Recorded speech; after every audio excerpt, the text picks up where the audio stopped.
আমাদের কাছে বিভিন্ন প্রকারের আঙ্গুরের চারা রয়েছে। সরাসরি মিষ্টি আঙ্গুরের গাছ থেকে কাটিং করে দেখতেছেন যে অনেক মোটা। এই গাছে দেখতেছেন অনেক সুন্দর এই আঙ্গুরের চারাগুলো। এই আঙ্গুরের চারাগুলো আমরা বাগান থেকে সরাসরি বাংলাদেশের যে কোনো জেলায় আমরা বাসযোগে অথবা কুরিয়ারের মাধ্যমে সেল দিয়ে থাকি। আপনাদের প্রয়োজন হলে আমাদের স্ক্রিনে দেওয়া নাম্বারে যোগাযোগ করবেন।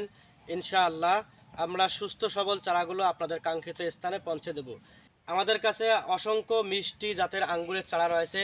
আপনাদের প্রয়োজন হলে আমাদের স্ক্রিনে দেওয়া নাম্বারে যোগাযোগ করবেন।